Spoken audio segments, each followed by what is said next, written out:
USA ja Iraani kokkulepe tekitab Iisraelis jätkuvalt tugevaid reaktsioone, palju peavad seda pettumuseks või isegi reetmiseks. Aga eksklusiivintervjuus i24 News English Guy Azrieliga. Victoria Coates, endine president Trumpi riikliku julgeolekunõuniku asetäitja ja praegune Heritage Foundationi asepresident, kaitseb administratsiooni tegevust selle kokkuleppe osas, öeldes, et erimeelsused lähedaste liitlaste vahel on normaalsed, kuid need peaksid jääma omavahele. Siin on, mida ta ütles. Proua Coates, suur tänu, et olete meiega. Iisrael ei olnud muidugi selle vastastikuse mõistmise memorandumi osa ja tegelikult ei teavitatud Iisraeli selle memorandumi üksikasjadest enne viimast hetke. Sa ei saa vältida tunnet, et paljud Iisraelis, eriti juhtkonnas, näevad seda vastastikuse mõistmise memorandumit ja kogu selle käsitlemise viisi suure pettumusena. Mõned suletud uste taga kasutaksid isegi sõna reetmine. Kuidas teie näete seda, kuidas USA administratsioon on neid läbirääkimisi juhtinud, jättes Iisraeli kõrvale ja võib-olla mitte alati arvestades Iisraeli huvidega sõlmitud kokkulepetes? Üks punkt, mis minu arvates on väga oluline nii Iisraelile kui ka Ameerika Ühendriikidele, on see, et me oleme mõlemad suveräänsed riigid. Näiteks iraanlased ütleksid teile, et Iisrael on Ameerika Ühendriikide pikendus ja et ei saa meid eristada, kuid meil mõlemal on oma huvid. Teil on siin Iisraelis piirkondlikud huvid. Meil on laiemad huvid nii kaugetes piirkondades nagu Aasia ja Euroopa, kuid ka neid peame tasakaalustama. Seega ei ole sugugi haruldane, et meil võivad tekkida erimeelsused.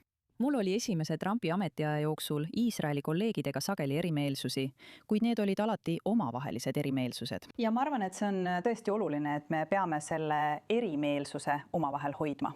Seal olid, ma mõtlen, erinevad põhjused ja vastastikuse mõistmise memorandumi eelnõu ei pruugi enne tähtaega avalikustada. Aga ma rõhutaksin veel kord, et see on vastastikuse mõistmise memorandum.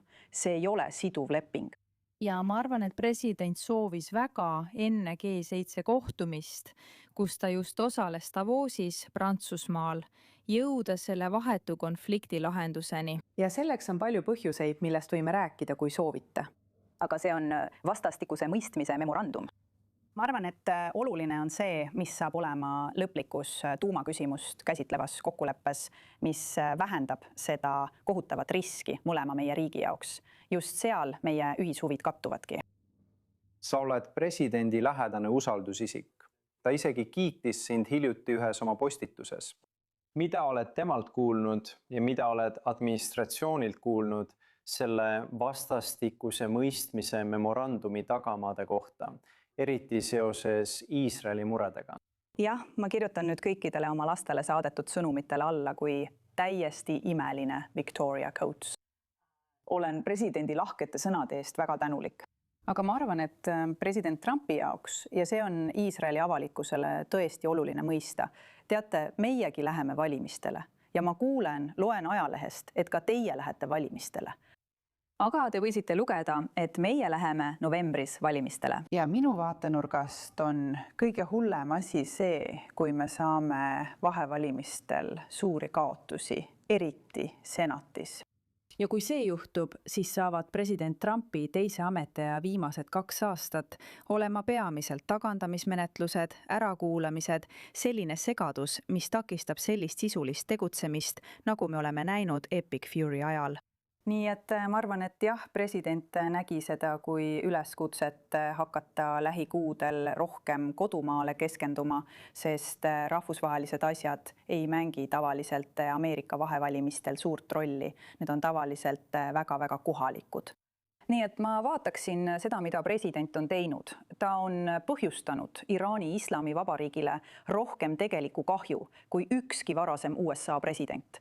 Ja seda ei saa enam tagasi pöörata. See on see, mida ta tegelikult teisel ametiajal teinud on ja see peaks talle mingit kaalu andma.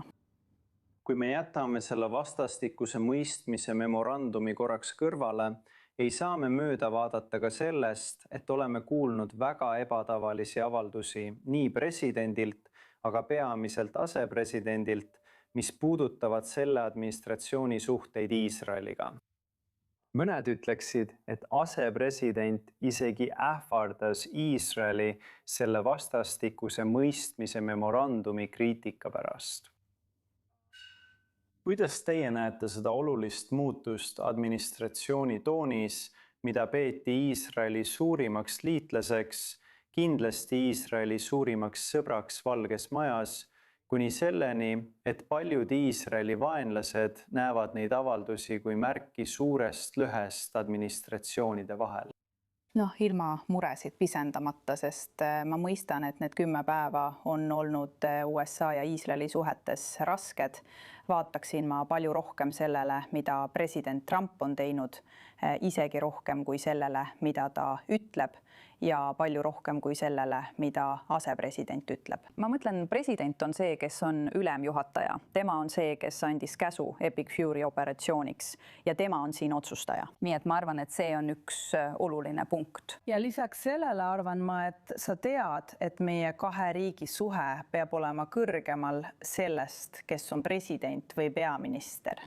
Koostöö meie vahel, mis tuli ilmsiks Epic Fury Roaring Lionis, on uskumatult võimas. Ma arvan, et me mõlemad peame astuma sammu tagasi ja mitte kuulama poliitiliselt motiveeritud retoorikat, vaid hoopis vaatama, millised ühised võimed meie 2 riigil on. See peab olema kõrgemal poliitikast.